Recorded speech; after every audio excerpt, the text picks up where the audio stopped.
शहर का जायका बड़ा कमाल है। कई लोग यहाँ रोजाना कई लजीज सपने पकाते हैं और ये शहर सबको डकार जाता है। यहाँ फ्री कुछ भी नहीं है। रिश्ते, लिबास, सोच, सामान, जिस्म, जायदाद, सब कुछ महंगा है यहाँ। लेकिन मौत दाल रोटी से भी सस्ती है।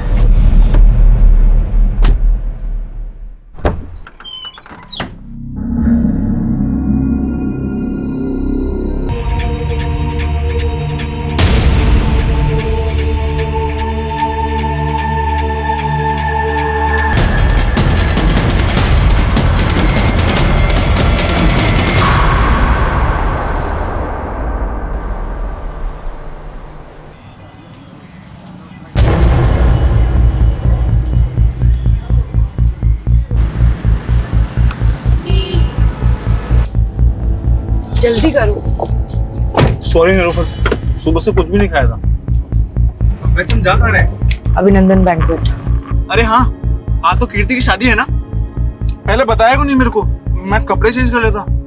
हाँ, रास्ते में तुम्हारे लिए शेरवानी ले लेते हैं। हम शादी में नहीं जा रहे स्टूपिड। तुमने जो गूफ अप करा है उसे रेक्टिफाई करने जा रहे हैं। नो एक्सक्यूज जेकब, दूल्हा विदाउट सेहरा पॉसिबल ही नहीं है। नो इश्यूज कीर्ति। और वैसे भी हमारी कम्युनिटी में सब एक्साइटेड है कि आज जेकब फर्नांडिस घोड़े पे शादी करने जाएगा।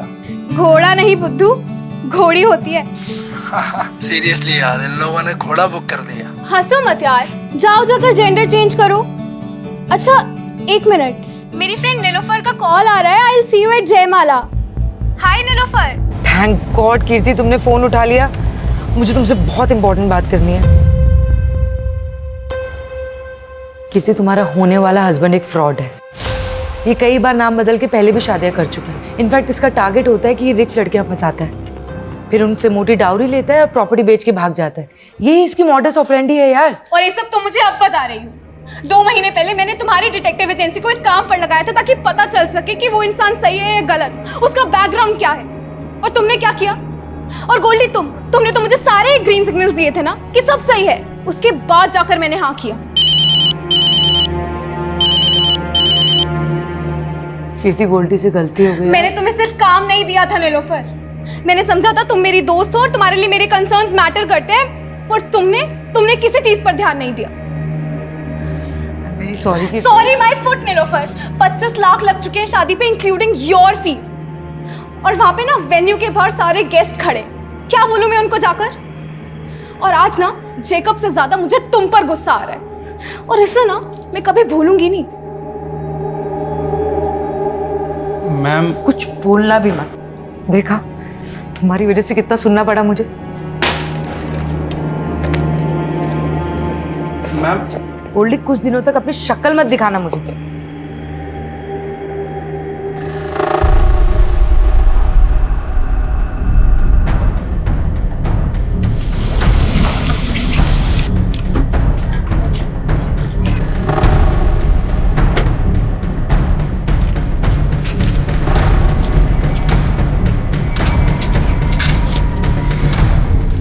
हाय नीलोफर, एक जासूस जालसाजी का शिकार हो गई। मैं तुम्हें स्टॉक कर रहा था और तुम्हारी जैसी जासूस भी मात खा गई। तुम इतने भी स्मार्ट नहीं हो बलराम। आई न्यू इट कि तुम मुझे स्टॉक कर रहे थे। वो क्या है ना, मैं तुम्हारे मुंह नहीं लगना चाहती। अरे मैं तो लगना चाहता हूँ ना। मेरे होंठ तो आज भी तुम्हारे प्यार का अमृत चखने के लिए बेकरार हैं। ये वाहियात बातें ना कहीं और जाके करो। निकलो यहाँ से। ठीक है, मैं जानता हूँ मैं बहुत बदनाम हूँ, लेकिन मैं तुम्हारे नाम, तुम्हारी शोहरत पे मरता हूँ मैं। इसीलिए मैं नहीं चाहता कि दुनिया वाले हमारी मोहब्बत को एक बर्बाद अफसाना समझ लें।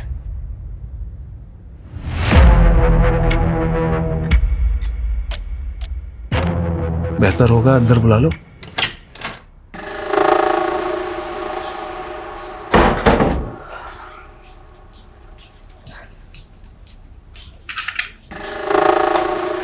बोलो, क्यों फिर से तंग करने आ गए? तंग तो तुम्हारा दिल है। हाँ, प्यार करने में भी कंजूसी। बिना छुए बात नहीं कर सकते बलराम। और अपनी ये वाहियात शेरो शायरी ना बंद करो, निकलो यहाँ से। जिसकी उम्मीद तुम लेकर आए हो, ऐसा कुछ होने नहीं वाला।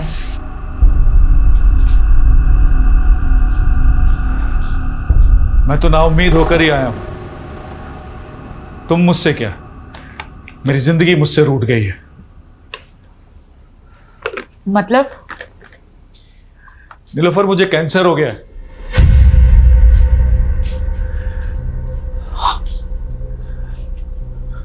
सच कह रहा हूं, मेरे पास अब ज्यादा दिन नहीं बचे हैं। मरने से पहले मैं सारे गिले शिकवे तुम्हारे साथ जो हुए दूर करना चाहता हूं। अगर तुम कहो तो बाकी बची जिंदगी तुम्हारे साथ रहने के बहाने मत ढूंढा करो यार, भरोसे के लायक नहीं हो तुम। और अब मुझे तुमसे कोई मतलब नहीं। तुम्हारा मुझसे कोई मतलब नहीं है? कोई मतलब नहीं ना तुम्हें मुझसे? तो मेरी जिंदगी का कोई मतलब नहीं। कल का मरता आज का हर्ष क्या है? बलराम पागलपन मत मैं पागल नहीं हूँ, तुम्हें ड्रामा लग रहा है? मैं अभी करके दिखाता हूँ। पागलपन मत करो।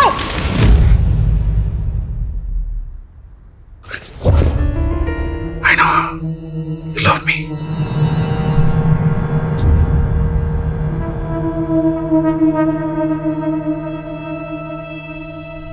देखिए मेरी मोहब्बत, तुम ऐसे ही मुझे अपनी जिंदगी से दूर नहीं कर सकती Nilofar. I know you love me. Still hate you. सच्ची?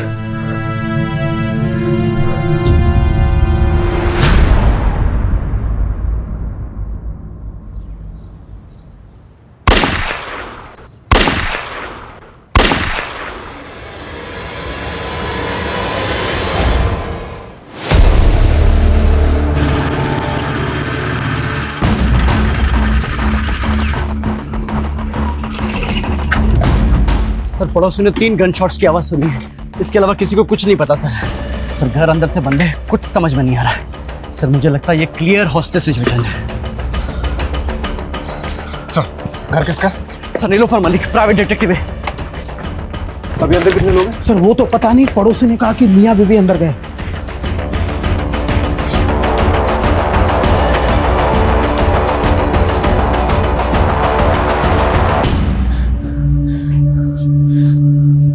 जैकेट का बुलेट प्रूफ? सर, पता नहीं था यहाँ जरूरत पड़ेगी, लेकिन मंगवाई है। उसका टाइम नहीं है हमारे पास, इंटरलॉक तोड़ना पड़ेगा।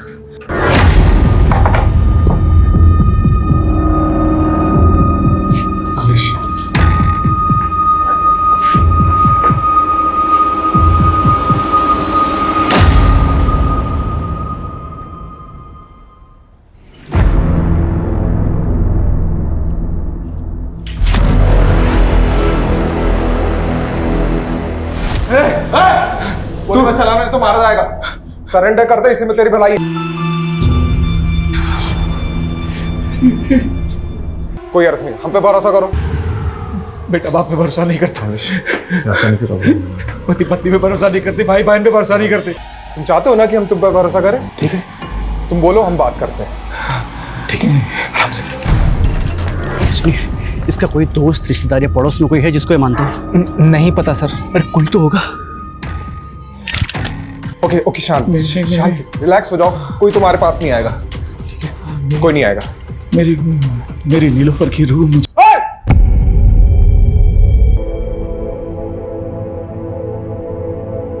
I know you love me.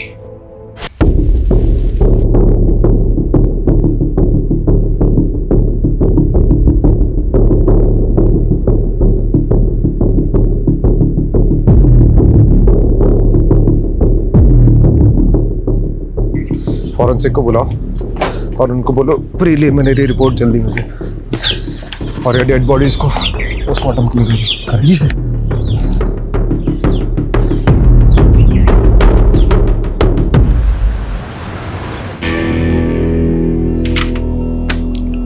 Ajay, preliminary forensic report के हिसाब से क्राइम सीन पे कोई भी अननोन फिंगरप्रिंट्स नहीं मिले। गन के ट्रिगर पे भी जो फिंगरप्रिंट है वो बलराम के है।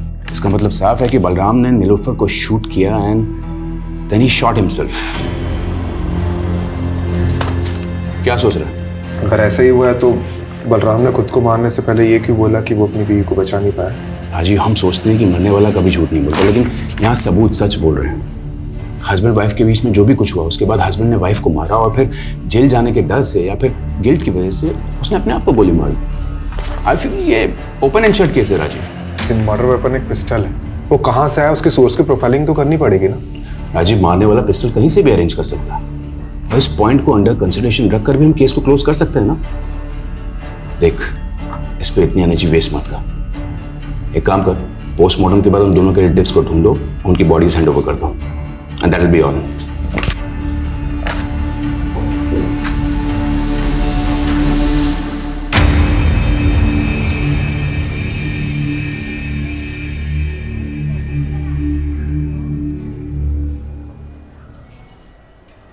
सर, वो नीलोफर के घर में किसी भी तरह की फोर्स एंट्री एग्जिट के साइन नहीं मिले हैं। और सर किसी ने भी ये नीलोफर और बलराम के अलावा किसी तीसरे को नहीं देखा। ये बलराम और नीलोफर के रिश्तेदारों को पता चला?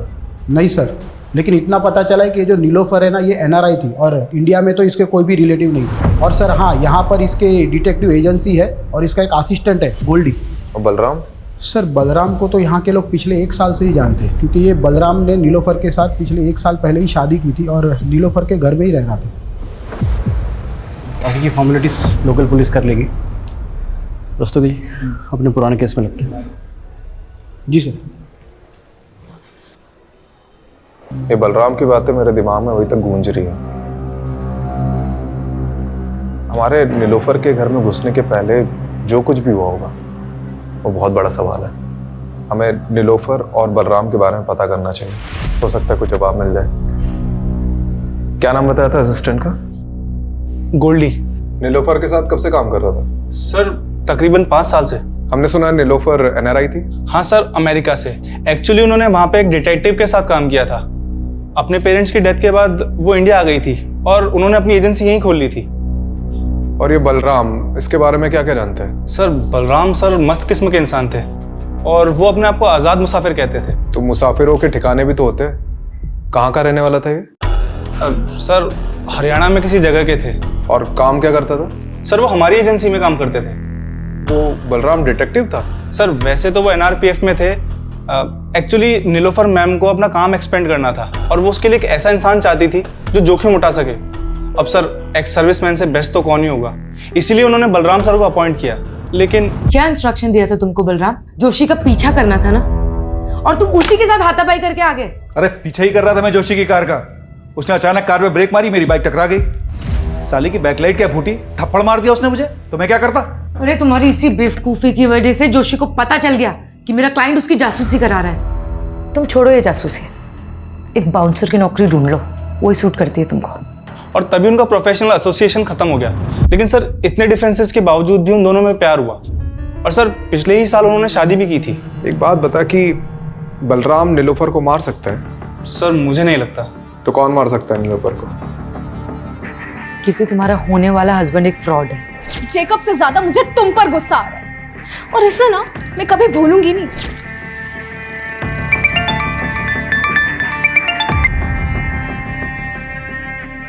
हेलो याद तो मुझे ही कर रही होगी ना डार्लिंग। कमीने, तू हिम्मत है तो सामने आके बात कर, नंबर बदल के कॉल मत कर। अरे हम जरूर मिलेंगे। मैं भी उन मोमेंट्स को भूल नहीं पा रहा हूँ जब हम शादी से पहले एक हो गए थे। क्या दिन थे, जानती है? वो सब मैंने रिकॉर्ड कर रखा है। मैं सोच भी नहीं सकती तू इतना गिरा हुआ निकल सकता है। तू मेरे सामने होता ना तो I would have killed you. ओहो, मेरी बेबी को गुस्सा आ रहा है, बहुत गुस्सा आ रहा है। हाँ? मुझे भी आया था उस डिटेक्टिव पे जब वो कबाब में हड्डी बन गई थी, पर अब मेरा गुस्सा शांत हो गया। May your friend Nilofer rest in peace.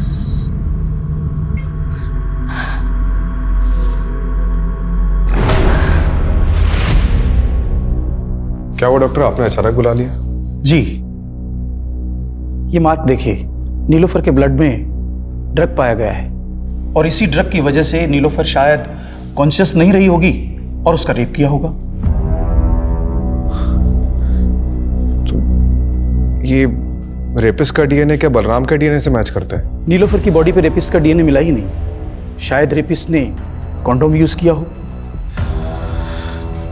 Sir ये नीलोफर के घर से हमें ना सिरिंज मिली है ना ड्रग मिला है, तो क्या ये सब बलराम ने गायब किया होगा? देखो, ये नए डेवलपमेंट के हिसाब से ये थ्योरी बनती है कि बलराम ने पहले अपनी बीवी को ड्रग देकर बेहोश किया, फिर उसका रेप किया और फाइनली ये बलराम अपनी बीवी से इतनी नफरत करता होगा क्या? यही बात तो समझ में नहीं आ रही सर, उन दोनों के बीच में प्यार था भी या नहीं। देखा, ये ओपन एंड शट केस कैसे बूम करके बैठा है। चलो इस पॉइंट को कंसिडर करते हैं कि नीलोफर का रेप किसी ने तो किया है, क्योंकि अभी तक ये माना नहीं जा सकता कि बलराम ने ही उसका रेप किया, और ये भी हम नहीं मान सकते कि बलराम ने नीलोफर का मर्डर किया, क्योंकि जो आदमी खुद को मारने के पहले ये बोल रहा था कि अपनी बीवी को नहीं बचा पाया, वो अपनी बीवी को मार कैसे सकता है?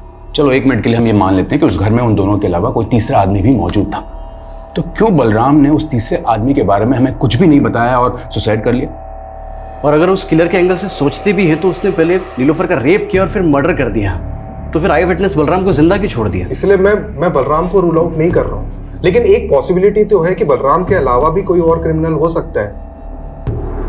यू आर राइट राजीव, इसे तो इन्वेस्टिगेट करना ही होगा। You have free hold, go ahead.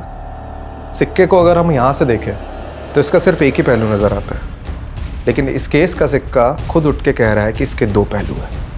मतलब सर? मतलब रस्तोगी जी, बलराम और नीलोफर की पर्सनल लाइफ को खंगालना होगा। देखते हैं इस केस का असली कलाकार सिर्फ बलराम ही था या और कोई था जिसके पास अपना कोई मोटिव था। जिंदगी के ये लंबे लंबे सफर इंसान का सफरनामा लिखते हैं। कहीं जिंदा दिल सपने,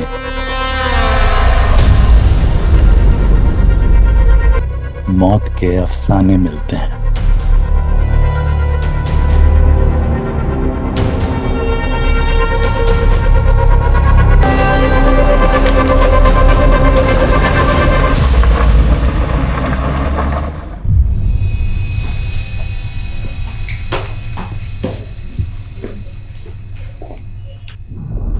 अरे कनक बेटा, अरे इतनी सी बात पे कोई रोता है क्या? हाँ, रोते नहीं है बेटा। ये देखो मैं तुम्हारे लिए क्या लेके आया। देखो ये गोलू मोलू सा गुड्डा, अब हम दोनों इससे खेलेंगे। ये पसंद नहीं आया? ठीक है, तो मैं तुम्हें दूसरे खिलौने दिला दूं। कनक क्या हुआ बेटा? अरे सरगुन दीदी, आप इंटरव्यू के लिए चली गई, ये बेचारी डर गई। पर जॉब भी तो जरूरी ना हरीश। अरे कहाँ, अब ये जॉब वॉब के चक्कर में पड़ी हुई दीदी। एक काम करता हूँ, आपका जो घर है बहुत प्राइम लोकेशन पे, इसको गिरवा के 4 माले बनवा देता हूँ और आराम से बैठ के किराया खाना और मेरी लागत चुका दे रहना। पर हरीश इसमें तो लाखों रुपए लगेंगे, इतना पैसा मैं कहाँ से चुकाऊंगी? उसकी टेंशन आप मत लो। आप एक काम करना, इसमें से एक माला मुझे दे देना, बीच वाला माला मैं रख लूंगा, और आप ये जॉब का चक्कर छोड़ दो दीदी। सर, नीलोफर की कार पे फास्टैग लगा हुआ था। मैंने उसकी ट्रांजैक्शन डिटेल्स निकलवाई तो एक इंटरेस्टिंग बात सामने आई है। मर्डर वाले दिन नीलोफर ने सुबह 7 बजे ग्रेटर नोएडा टोल नाका क्रॉस किया था। सर उस दिन यूपी से दिल्ली आई थी। यूपी में कहाँ गई थी वो? सर इसका जवाब तो गोल्डी के पास भी नहीं है, लेकिन हमने नीलोफर का फ़ोन अनलॉक करवाया तो कॉल हिस्ट्री के मुताबिक मर्डर वाले दिन नीलोफर की बात किसी कीर्ति सागर से हुई थी। तो ये कीर्ति सागर से मिलो, और क्राइम सीन पे नीलोफर के फ़ोन के अलावा लैपटॉप भी था ना, तो उसे भी तो देखो। मैं तब तक NRPF जाकर बलराम के बारे में पता करता हूँ, और तुम लोग नीलोफर और बलराम इससे जुड़े एक एक इंसान की प्रोफाइलिंग करो। बलराम सर ही 2009 तक NRPF में ही काम कर रहा था, फिर उसे बर्खास्त कर दिया गया। क्यों? उस पर अटेम्प्ट टू मर्डर का चार्ज लगा था। Attempt to murder? जी, 7 साल की कैद भी हुई थी उसे। 2009 से 7 साल, मतलब 2016 तक तो वो जेल में ही रहा होगा। ये किसका मर्डर करने की कोशिश की थी उसने? विक्रांत सिसोदिया का, वो उसका कलीग था। बहुत दिनों बाद आ रहा है ना शादी से। विक्रांत! बलराम क्या कर रहा है ये? 7 साल बाद बलराम सैनी तो कैद से रिहा हो गया। ऐसा क्या हुआ था कि बलराम अपने ही दोस्त का दुश्मन बन गया? बलराम को शक था कि उसकी बीवी का अफेयर उसके दोस्त के साथ है। लेकिन बलराम और नीलोफर की शादी तो 1 साल पहले हुई थी। इसका मतलब है कि नीलोफर के पहले भी बलराम की शादी हो चुकी थी। जी हाँ, उसका एक बेटा भी है। कहाँ है आजकल? बलराम फरीदाबाद का रहने वाला था, हो सकता है उसकी फैमिली भी वहीं रहती हो। ये लीजिए उसका एड्रेस। हाँ, मैंने अच्छे से सोच लिया है, आप तुरंत पिटीशन फाइल कर दीजिए। जी हाँ, मैं मिलता हूँ आप सब। ओके। संकेत कहाँ जा रहा है और कौन सी पिटीशन फाइल करने की बात कर रहा है? अपने बाप की चिता तो नहीं जला पाऊंगा, तो सोचा कुछ ऐसा करूं जिससे मेरी भी आंखें खुल जाएं और आपकी भी। संकेत साफ साफ बोल, पहेलियां मत बुझा। पहेलियां ही सुलझा रहा हूं माँ। पहेली सुलझ जाएगी तो बात करेंगे। संकेत, संकेत कहाँ जा रहा है? सर ये बलराम का कैरेक्टर कुछ समझ में नहीं आ रहा है। ऊपर से उसकी पहली बीवी और ये लड़का अजीब है दोनों। अब इस कांड के बारे में पता तो चल ही गया होगा, उसके बावजूद ना तो सामने आए ना ही बॉडी क्लेम करने आए। लेकिन मैं तो ये समझने की कोशिश कर रहा हूँ कि नीलोफर ने एक ऐसे आदमी से शादी क्यों की जिसका क्रिमिनल बैकग्राउंड था। मुझे एक बात का ताज्जुब हो रहा है। एक तरफ नीलोफर ने आपको एक गलत इंसान से शादी करने से रोका, दूसरी तरफ खुद नीलोफर ने बलराम से शादी की जो कि अटेम्प्ट टू मर्डर में अंदर हुआ था।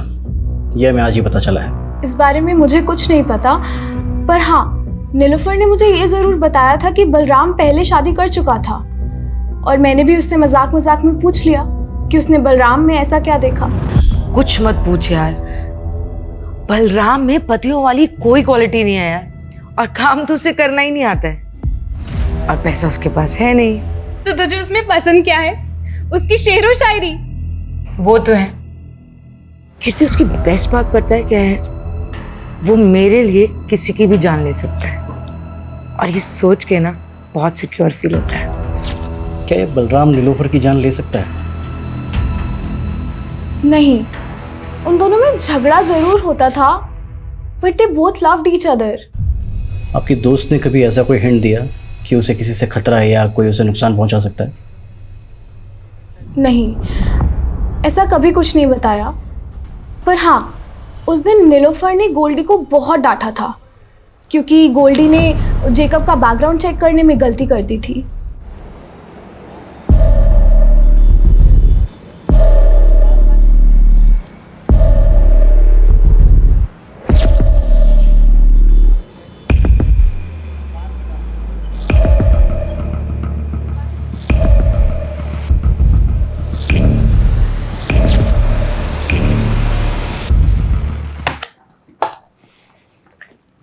देखो संकेत, मैंने तुम्हारी ये पिटीशन तो फाइल कर दी है कि तुम्हें बलराम सैनी के साथ अपना डीएनए मैच कराने का मौका दिया जाए, पर तुम ये सब करना क्यों चाहते हो?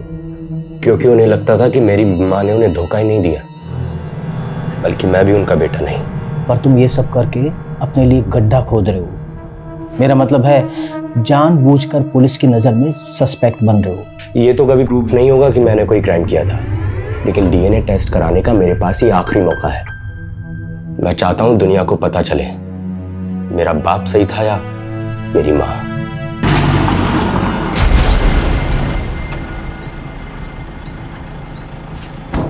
हमें समझ नहीं आ रहा है कि जो नीलोफर का रेप हुआ है, मर्डर हुआ है, वो बलराम ने ही किया है कि नहीं।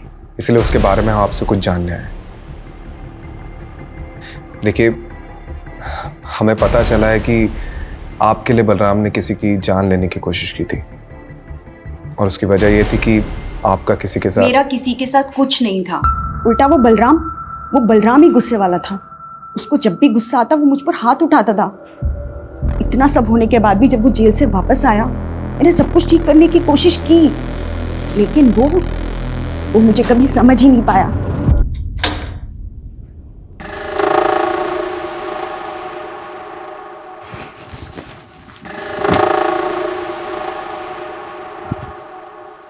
देखो, मैं यही चाहती हूँ कि हम नए सिरे से जिंदगी शुरू करें।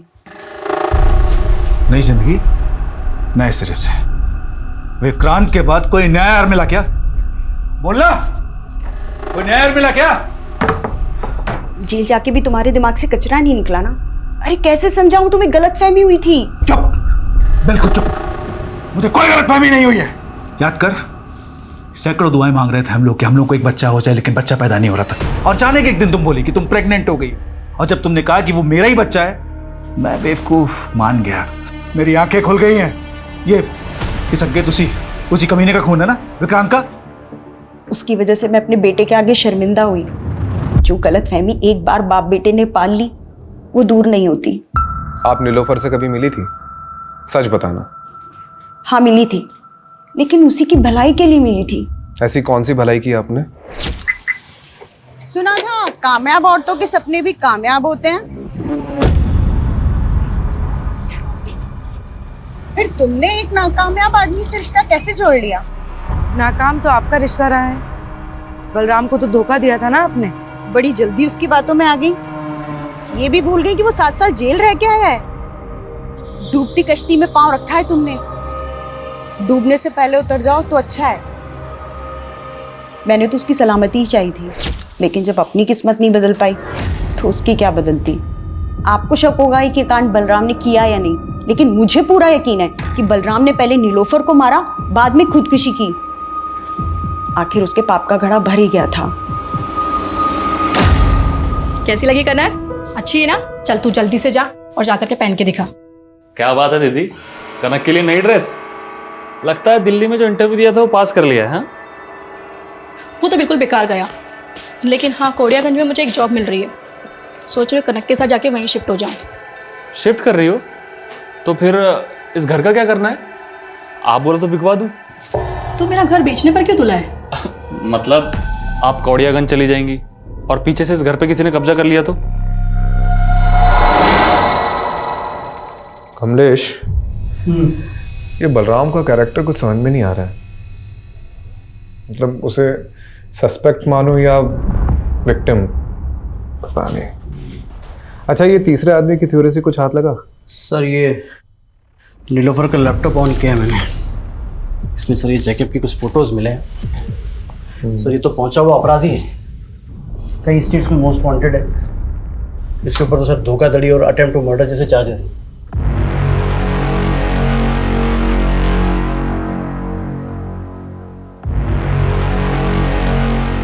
ये नीलोफर ने इसी का भांडा फोड़ा था ना? कहीं इसने तो कांड नहीं किया? ये फोटोज देख, ये कैसी फोटोज है? एक मिनट। ये फोटो में तो यूपी लिखा हुआ है। मतलब ये फोटो यूपी में किसी एरिया की है और मर्डर वाले दिन नीलोफर यूपी से दिल्ली आ रही थी।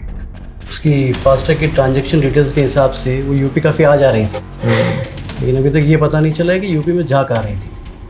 ठीक है, इसे गोल्डी को दिखाते हैं, हो सकता है वो किसी केस में काम कर रही है। और नीलोफर के पुराने केसेस भी चेक करो। ठीक है।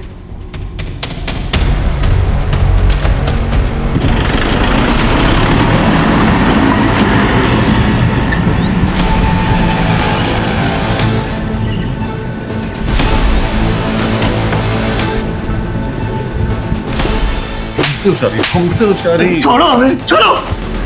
अरे मिश्रा, पहले पापा को तो पकड़ने दीजिए आपका कॉलर। अरे तुम्हारे बाप की उम्र का है मिश्रा, क्या पकड़ो पकड़ो लगा रखा है। विजेंदर, ये तुम ठीक नहीं कर रहे हो। तुम्हें और तुम्हारे बेटे को हम किडनैपिंग के चार्ज में अंदर करवा देंगे। सिर्फ किडनैपिंग? अरे मर्डर भी हो सकता है तुम्हारा। और अगर बचना चाहता है ना तो ये बता कि इस बार के रोड कॉन्ट्रैक्ट का टेंडर तुझे मिला कैसे? हमारे टेंडर में जो भाव हमने भरा उससे ठीक 1 रुपया कम तेरे टेंडर का भाव। हमारे टेंडर का भाव तुझे बताया किसने? इत्तेफाक से। इत्तेफाक है गोबर में। तू एक बात ध्यान से सुन ले, तो खुद अथॉरिटी में जाएगा और उन्हें कहेगा कि इस बार का टेंडर मुझे नहीं करना, फिर टेंडर अपने आप हमें मिल जाएगा। तुम हमें धमकी दे रहे हो? धमकी नहीं, पुचकार रहे।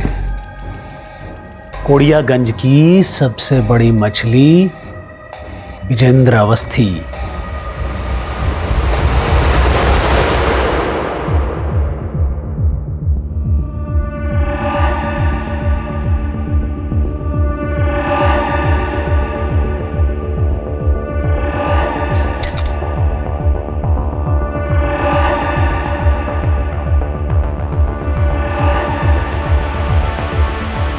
ये चाबी इस बुक में क्या कर रही है? सर वो नीलोफर मैम के घर की चाबी है।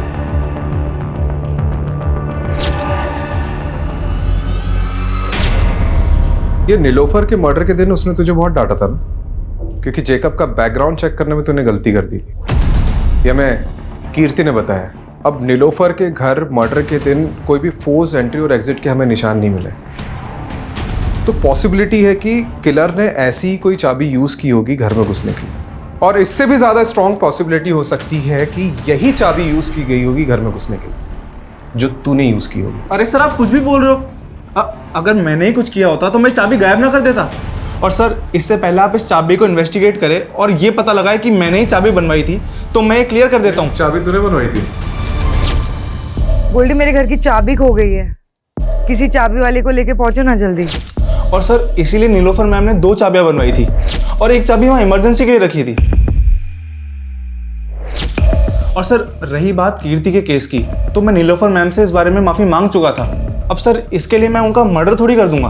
अच्छा एक बात बता, हमें पता चला है कि नीलोफर का उत्तर प्रदेश आना जाना लगा रहता था, तो वहाँ किसी केस पे काम कर रही थी?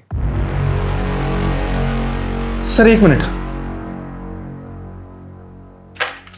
सर ये चेक नीलोफर मैम ने मुझे बैंक में डिपॉजिट करने के लिए दिया था। यूपी की बिजनौर ब्रांच का है सर ये चेक। हरीश चौधरी।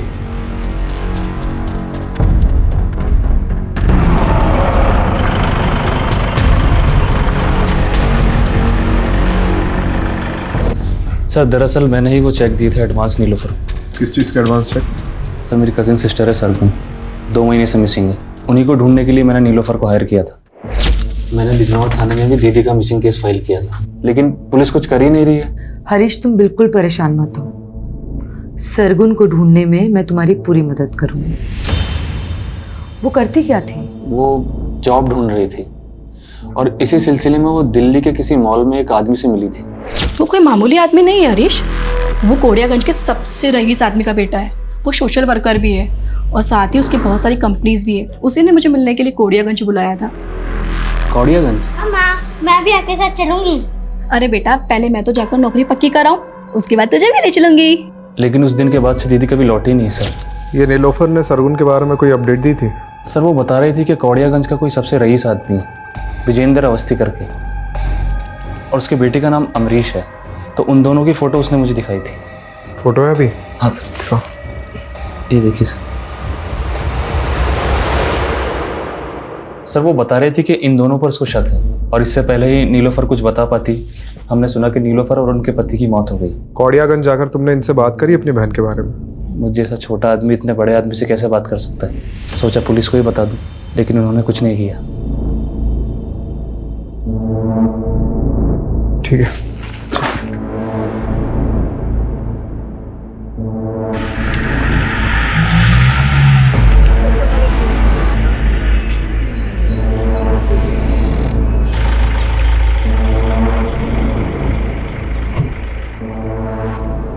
अरे कौन डिटेक्टिव?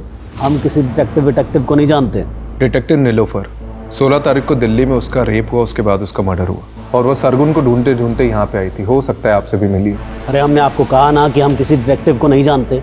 और सरगुन, आपका बेटा तो पक्का उसे जानता होगा, क्योंकि आपके बेटे ने ही जॉब का झांसा देकर उसे यहाँ बुलाया था। आपके पास कोई सबूत है कि हमारे बेटे ने उसे यहाँ बुलाया या कोई जॉब का झांसा दिया?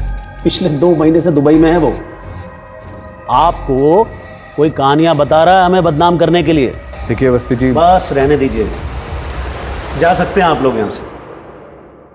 ये पता करो कि अवस्थी का बेटा सच में दुबई गया था कि नहीं। ठीक है यार, ये केस तो पहले ही बनता जा रहा है। अभी तक हमने बलराम को क्लीन चिट नहीं दी है, और अब तीसरे आदमी के थ्योरी के हिसाब से और सस्पेक्ट सामने उभर कर आ रहे हैं। जैकब, रंजना और ये विजेंद्र अवस्थी, बाप बेटे।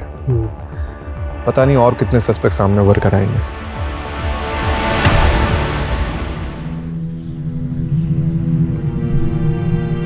खाना लगा दूं? हाथ है मेरे, मैं खुद ले लूंगा। तो कल से बना भी लेना। अरे कितनी बार समझाया है, तू समझता क्यों नहीं है? बस बस कीजिए आप, अब ये झिकझिक खत्म होने ही वाली है। डीएनए रिपोर्ट आते ही आप अपने रास्ते, मैं अपने रास्ते।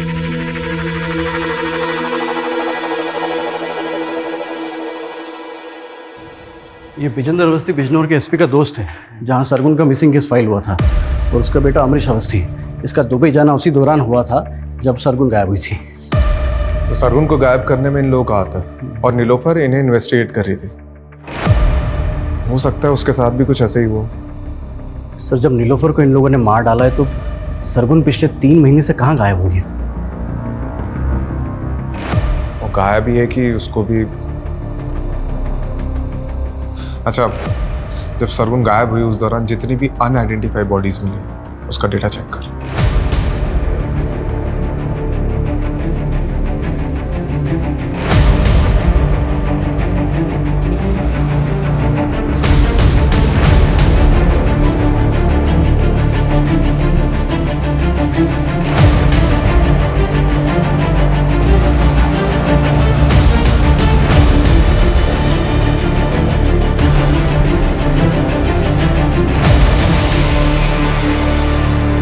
सर 3 महीने पहले हापुड़ में एक औरत की डेड बॉडी मिली थी, जिसकी डिटेल बिल्कुल सरगुन से मिलती है।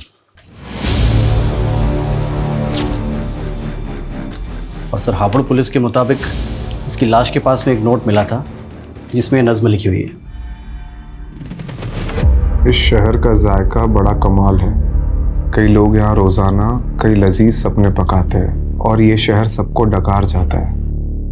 यहाँ फ्री कुछ भी नहीं, रिश्ते, लिबास, सोच समझ, जिस्म, जायदाद, सब कुछ महंगा है यहाँ, लेकिन मौत दाल रोटी से भी सस्ती है। सर सरगुन की तरह नीलोफर भी रेप पीड़िता थी, तो क्या दोनों का कातिल एक ही होगा? सरगुन की लाश के पास में पोइट्री मिलना, मुझे ये सरगुन का केस नीलोफर के केस से बिल्कुल अलग लग रहा है। ये यूपी और दिल्ली में हुए रिसेंट रेप केसेस की मैंने डिटेल्स भी निकलवाई है। सिक्के का दूसरा पहलू ढूंढते ढूंढते पहला भूल गया क्या?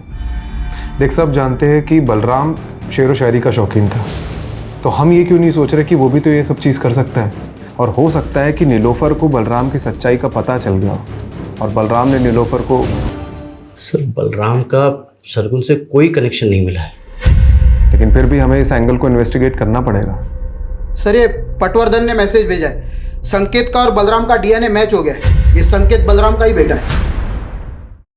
अब कोसेगा बाप की तरह पीटेगा, कभी पति के आगे कभी बेटे के आगे, बार बार औरत क्यों झुकती है? सॉरी माँ। नहीं संकेत, मेरा स्वाभिमान इतना भी कमजोर नहीं है। माँ। सर मैं रेप केसेस के बारे में ही पता कर रहा था तो पोएट्री से जुड़ा एक और केस सामने आया है। 2 दिन पहले दादरी हाईवे पर एक लड़की की लाश मिली है, सेम मॉडस ऑपरेंडी और साथ में पोएट्री नोट। जिंदगी के ये लंबे लंबे सफ़र कहीं यूं ही ना गुजर जाए, आओ मिलकर एक नया समा बनाए।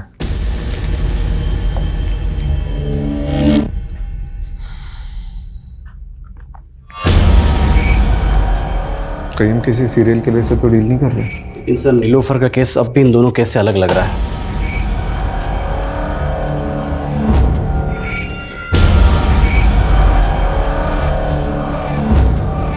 ये सरगुन की लाश हमें हापुड़ में मिली और इस लड़की की लाश हमें दादरी में मिली है। दादरी और हापुड़ इन दोनों का डिस्टेंस लगभग 50 किलोमीटर है और नीलोफर अक्सर ग्रेटर नोएडा से होकर गुजरती थी और यही रास्ता हापुड़ से होते हुए कौड़ियागंज तक जाता है और जितने क्राइम्स हुए हैं वो इसी एरिया में हुए। तो हो सकता है कि क्रिमिनल इसी एरिया का हो और नीलोफर का इन्वेस्टिगेशन एरिया भी यही हो। सर इस केस में दादरी पुलिस के पास एक लीड है। उनको क्राइम सीन के पास एक कैब दिखी थी जो उन्हें सस्पिशियस लगी थी, लेकिन सर अभी तक ना उस कैब का नंबर मिला है और ना ही कुछ और। सर ये कैब ढूंढना मतलब समंदर में से सुई ढूंढने जैसा है। लेकिन इसके अलावा कोई ऑप्शन नहीं है। ठीक है, एक काम करो, इस एरिया के सारे लोकल और आउटस्टेशन कैब प्रोवाइडर से कांटेक्ट करो। सारी प्राइवेट कैब होल्डर्स, उनके ड्राइवर्स, कस्टमर्स, ट्रैवलर्स सबसे कांटेक्ट करो। ठीक है। ये किलर शायरी करता है, इसके सारे ट्रेड्स रिकॉर्ड करने होंगे।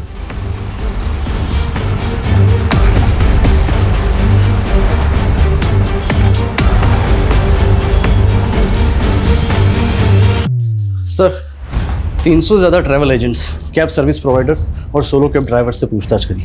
कुल मिला के 700 लोगों से हमने पूछताछ करी सर, और टोटल 27 लोगों को हमने जीरो डाउन किया है जो मर्डर के वक्त दादरी वाले क्राइम सीन एरिया के आसपास थे। इन सबको बुलाओ।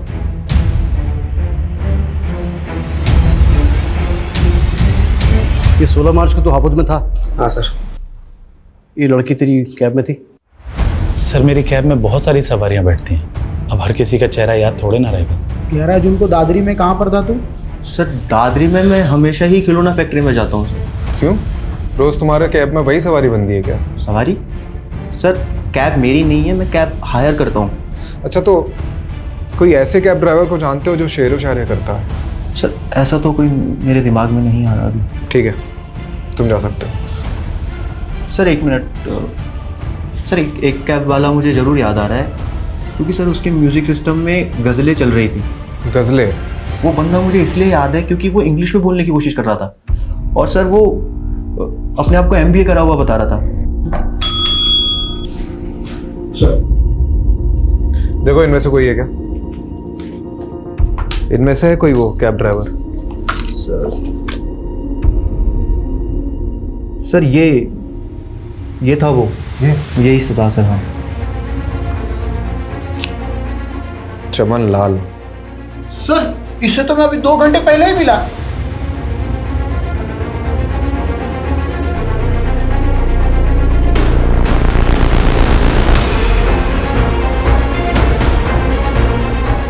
सर वो रही।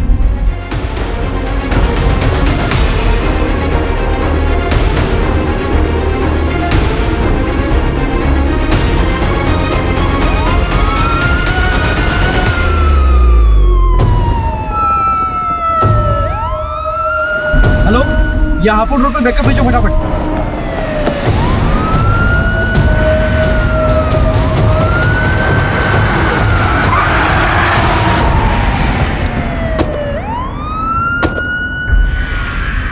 सर दुनिया ने मेरी कदर नहीं की। MBA किया तो जॉब नहीं मिली, जॉब नहीं मिली, पैसा नहीं, लड़की नहीं, शादी नहीं, कुछ नहीं। एक MBA वाले की फ्रस्ट्रेशन समझते हैं आप सर? फ्रस्ट्रेशन में कैब चलाना पड़ा। वो उन दिनों एक कपल मेरे कैब का रेगुलर कस्टमर था। वो दोनों चिपक चिपक के ना मेरी जलाते रहते थे।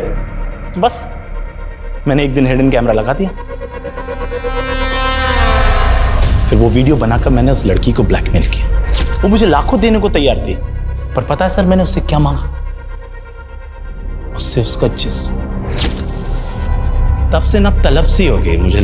और सरगुन को क्या बोला तूने कि तू विजेंद्र अवस्थी का बेटा है?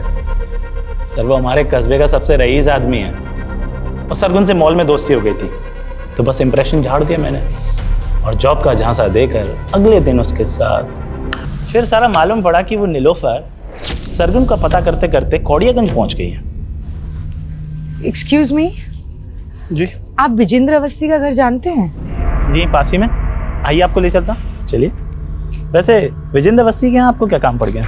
विजेंद्र जी के बेटे मेरी दोस्त के दोस्त हैं, इसीलिए कुछ काम था। उस नीलोफर को देखते ही ना अंदर से ना वो सेक्स वाला लव जाग गया।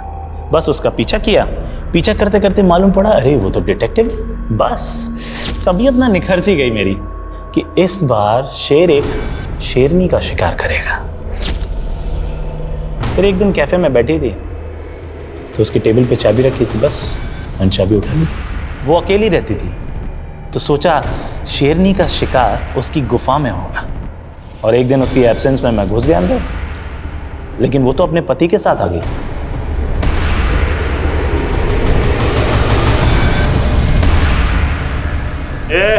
चल छोड़। कौन है?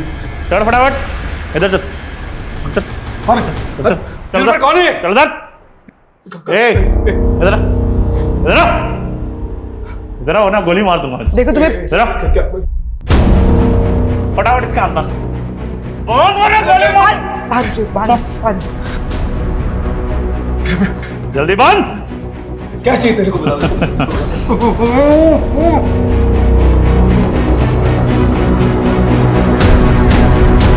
ऊपर से बोल रहा था उसको कैंसर था, मरने ही वाला था सर। तरस आ गया तो छोड़ दिया मैंने।